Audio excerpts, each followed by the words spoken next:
Part 1. You will hear some people talking about getting exercise. First, you have some time to look at questions 1 and 2.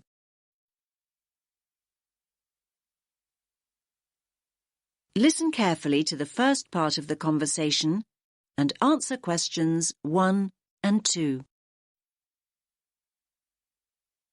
Hey, Janos, have you seen this notice here? What's that? Join our mole walking programme, Get Fit for free. Now, I like the sound of that. I can't afford to keep up my gym membership this term. It's too expensive. I know what you mean. But what exactly is mole walking? Sounds a bit boring to me. Hold on. OK, it may sound boring, but it might be a great opportunity to take exercise. Think about it. A climate-controlled environment where you can take exercise without having to worry about the wind or the rain. Wind and rain? Have you actually looked at the weather outside? It's snow and ice out there. I only came into the mall to keep warm. Well, it is winter and we are in Canada after all. So just think, by mall walking we can exercise indoors instead of outdoors. Great. And another thing, we won't have to worry about the traffic. Just think, no busy roads to cross and no rush hours to think about. Come on, it's worth a try. You're still not exactly selling it to me. Imagine walking past the same stores and they're not even open. So what's the point of that? Oh, come on, Janos. Just think about it as an opportunity to window shop and keep an eye out for bargains. And what about all the amazing decorations and displays we can take a look at? I think it sounds like fun. Did you say fun? Walking on a hard surface like concrete. Give me grass any day. Much more comfortable on the feet. And there's another thing. In a mall, you're always close to restrooms. And water, come to that. What could be better than that? I think I know the answer to that one. Exercising in a gym is a whole lot better. Well, anyway, we can get more details at the information kiosk. So, do you want to come with me or not? I'll give it a miss. I'm off to the gym to make the most of my membership before it runs out. Now you have some time to look at questions 3 to 7.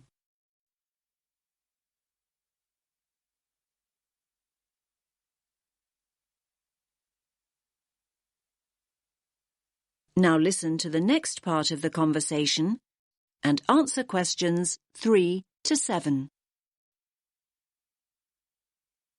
Hello. I'd like more information about the mall walking programme. Great. We're always looking for new members. Can I just ask you how you found out about the programme? On the notice board on the first floor. Oh, that's great. Most of our new members come through the website or through friends. Good to know people still read the notice board here in the mall. Yes, I guess so. Now, let me give you some details. The programme runs weekdays, Monday through Friday. And it's an early start. Wait for it. Walkers meet at 7 a.m. 7 a.m? That is pretty early. But come to think of it, my lectures start at 9 most mornings, so I would be able to make it back to the campus in plenty of time. Great. Actually, most members go straight on to work or college after their walk, so you're not alone. Now, our members meet here on the ground floor. Here at the information kiosk? No, just over there at the food court. Oh, the food court. OK. Yes, just follow the smell of coffee. Normally about 10 to 15 people show up for each walk, but numbers can vary. So, up to 15 in a group. That's an ideal number. Glad it's not 50. And how long do the walks last? You can expect to walk for 1 hour, but some groups do less, half an hour or so, and a few groups even do up to an hour and a half, so it's best to check when you arrive. Which day were you thinking of starting? Now you have some time to look at questions 8 to 10.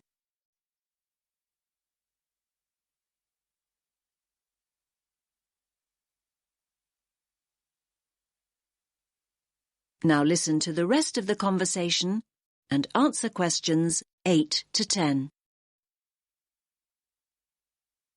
Well, next Monday would work for me. Morning lectures have been cancelled, so I would have plenty of time. Monday the 4th of February? Yes, that's right. OK. So let's get your details. Can you give me your full name? Anya Karczewskaya. Can you spell your surname, please? Yes. Karczewskaya.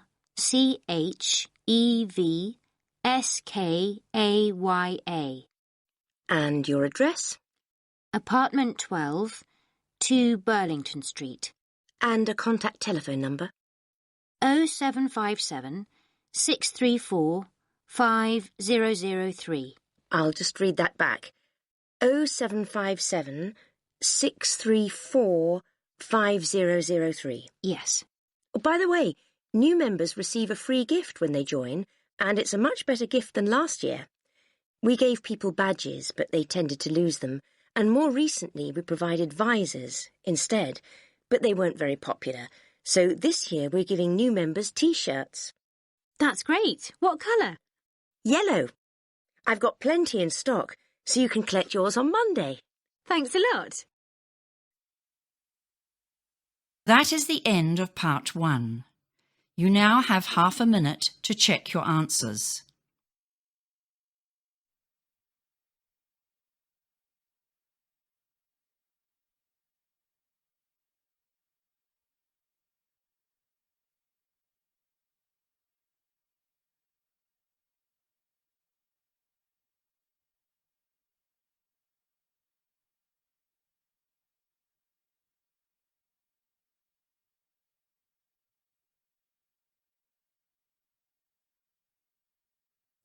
Now turn to part 2. Part 2. You will hear a man talking about a parliament building. First, you have some time to look at questions 11 to 17.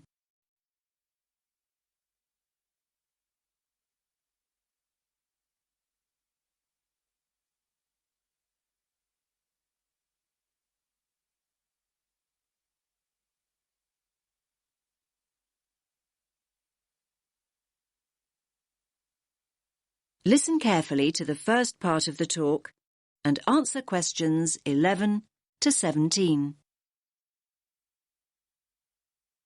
Good morning, everyone. Can you all see and hear me? Good. Now, my name's Dan, and I'm your guide this morning for our tour of the New Zealand Parliament. Now, we're standing in the executive wing of the Parliament complex. This is where all the government ministers have their offices and where the Prime Minister and the Cabinet meet. Now, most people here refer to this building as the Beehive, and no prizes for guessing why it's called the Beehive. That's right. It's shaped exactly like a traditional beehive, and it's one of the most famous buildings in Wellington. Now, I'll start with some background information about the design and construction of the building. It may come as a surprise for you to learn that the architect wasn't a New Zealander. No. In fact, it was designed by a Scottish architect, Sir Basil Spence.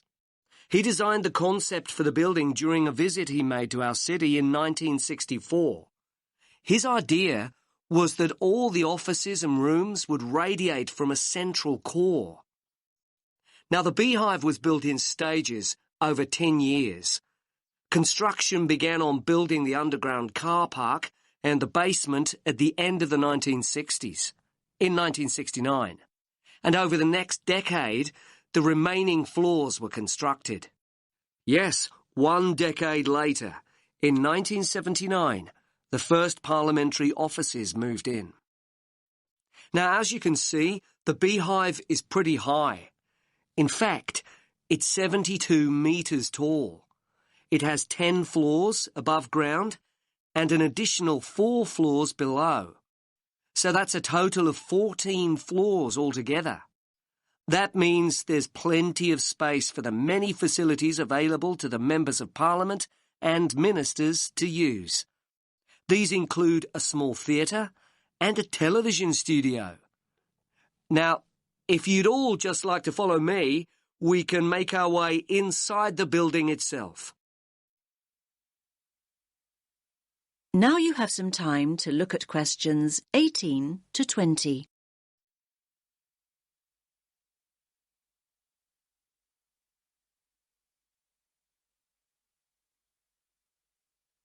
Now listen to the rest of the talk and answer questions 18 to 20. Here we are in the entrance foyer. It's a very airy space, isn't it? And if you look at the floor you're standing on, you'll see it's made of marble. And if you look to your left, you can see some beautiful columns. They are also made from marble. Now, look at the wall panels. They are made of stainless steel. They look really stunning, don't they? Now, straight ahead of us is the staircase leading to the first floor of the building. As you can see, the railings on the staircase are made of bronze. Now let's make our way up this beautiful staircase to the banquet hall on the first floor, and we can admire these beautiful bronze railings on the way. So this is the banquet hall, and as you can see, it's shaped in the form of a semicircle. It's also a pretty big space, isn't it?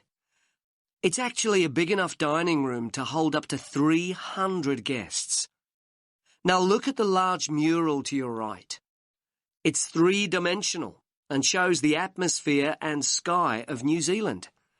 And the floor we're standing on is made of wood. It's a native New Zealand timber called tawa. Okay, now let's make our way to the...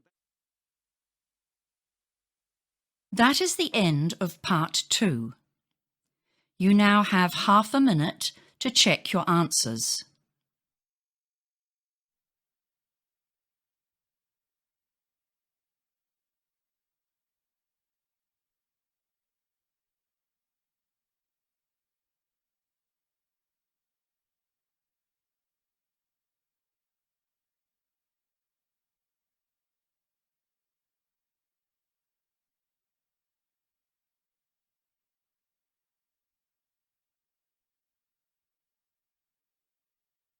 Now turn to part 3. Part 3. You will hear two students talking about reading. First, you have some time to look at questions 21 to 24.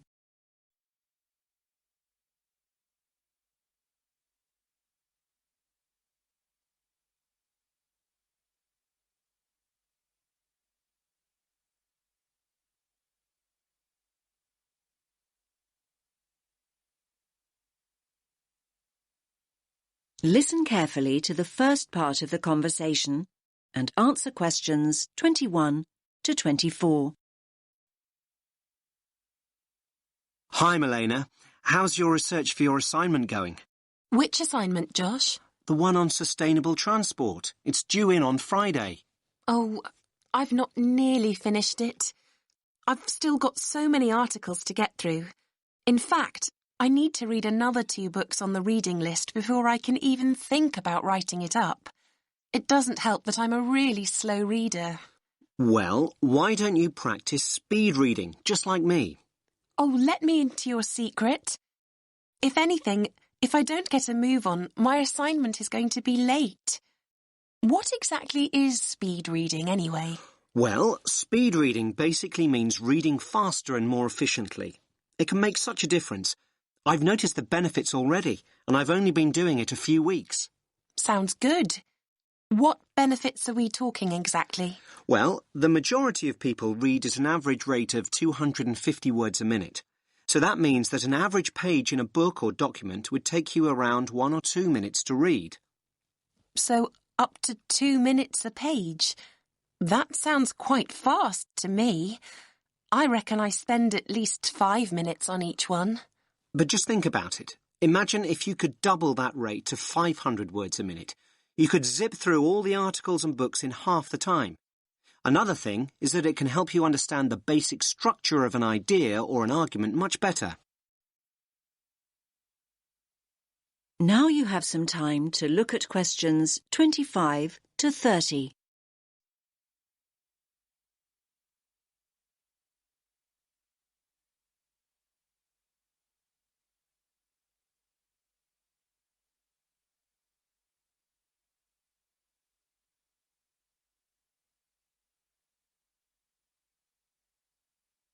Now listen to the next part of the conversation and answer questions 25 to 30.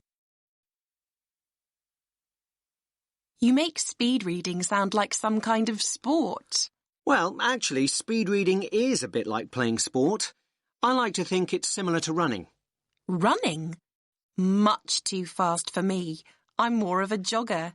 You're not selling it to me very well. Okay, but just think about what it takes to be a fast runner. You can learn the techniques, but to get really good at it and build up your speed, you really need to practice. But athletes train for hours every day. That's true, but your reading speed can improve if you practice a few basic techniques. The first thing to do is to actually find out how fast you're reading at the moment. So, time my current reading speed. But I read so slowly, it will be really depressing to find out just how slow I am.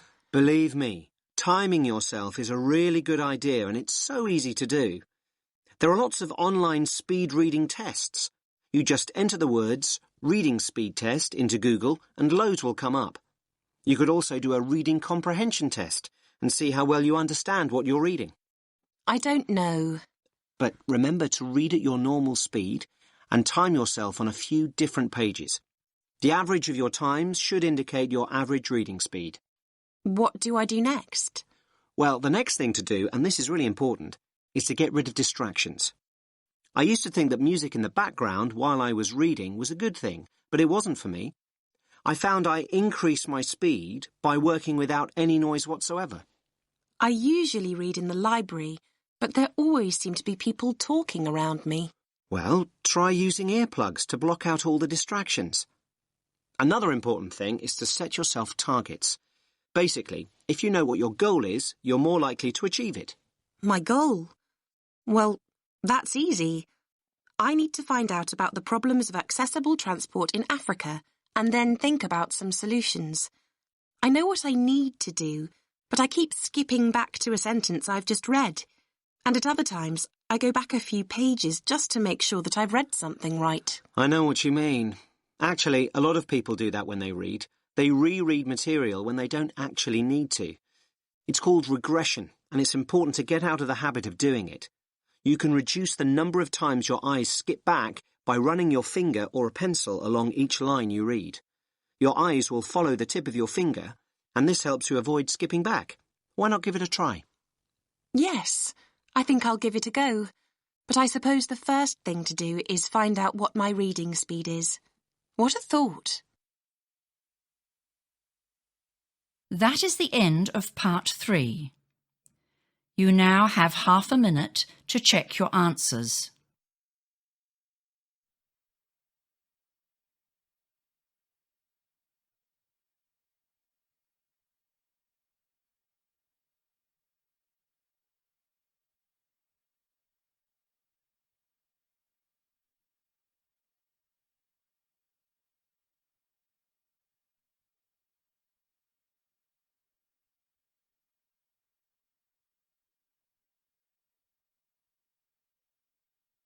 Now turn to part 4. Part 4. You will hear a man talking about tourism and the environment. First, you have some time to look at questions 31 to 40.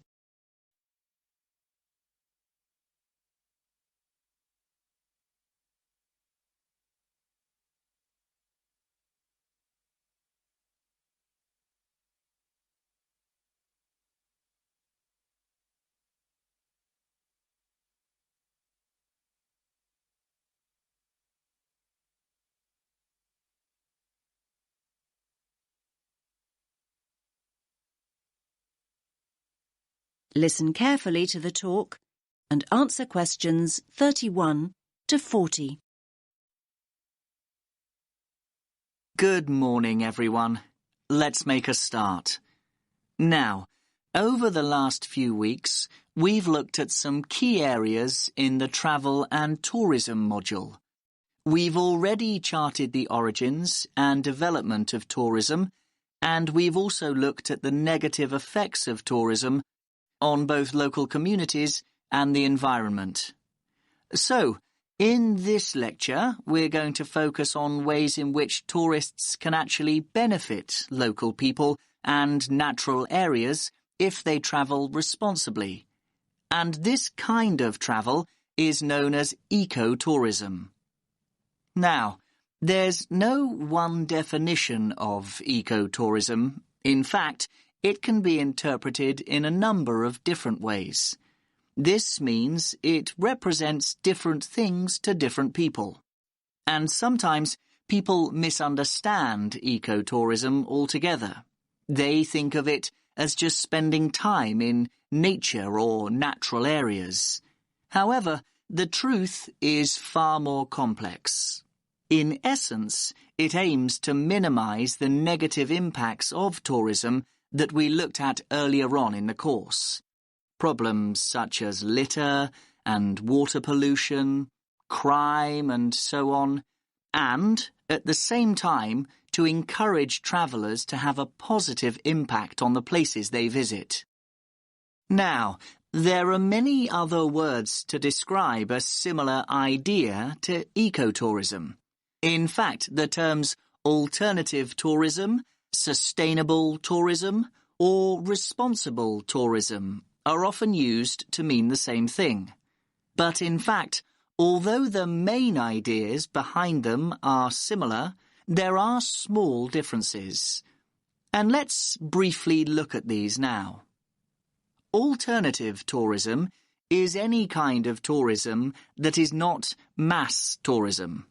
And by mass tourism, we mean hundreds, if not thousands, of people going on, for example, their 2 weeks a year beach holidays or traditional sightseeing tours. Alternative tourism includes travel such as backpacking and adventure holidays. And the term alternative also includes ecotourism, which is what we are mainly focusing on today. Now, what about sustainable tourism? Sustainable tourism has the same ideals as ecotourism, but it isn't limited to natural areas.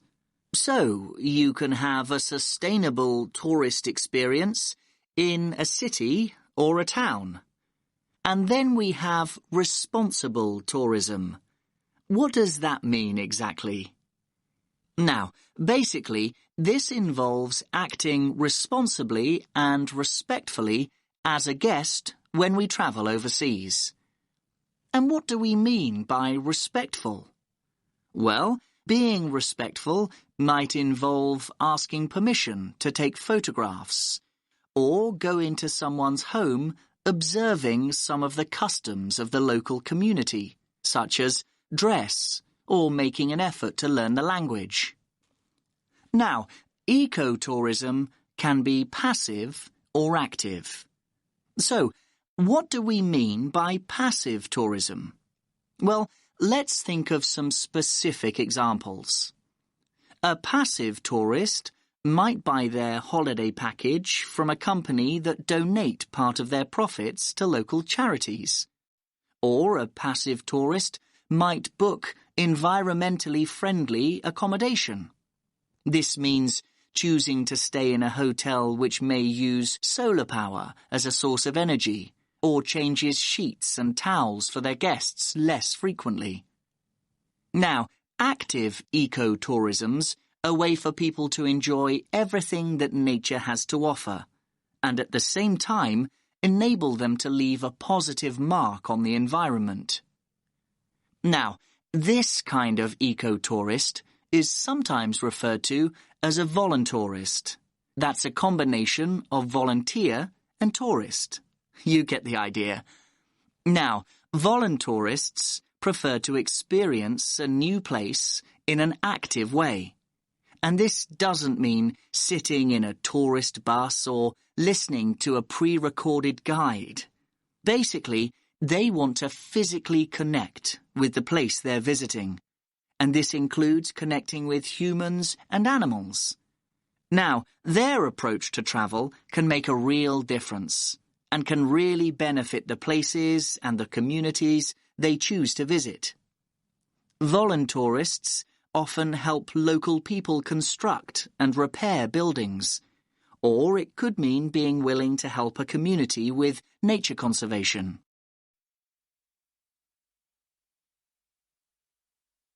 So let's think of some specific examples of this kind of work in action. Now, voluntourists have helped local communities to plant hundreds of trees and installed identifying signs in the rainforests of Costa Rica. They've also helped with sustainable food production in Cuba, and in Jamaica, they've been involved in the cleaning up of local rivers. And in Thailand, they've worked on building ecologically sustainable reforested habitats. Now, some of the work that voluntourists do also involves looking after endangered animals, like the Giant Panda Project in Japan, or the Animal Sanctuary Project in Ecuador. Now, this work doesn't just involve interacting with wildlife, but involves educating local people about the need to protect wildlife. Now, before we explore wildlife tourism in more detail, does anyone have any questions? That is the end of part 4. You now have half a minute to check your answers.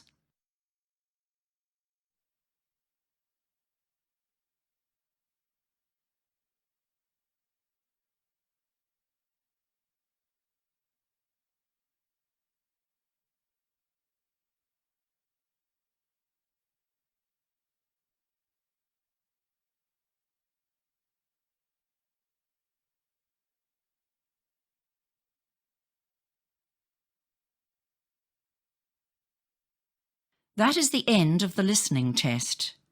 You now have 10 minutes to transfer your answers.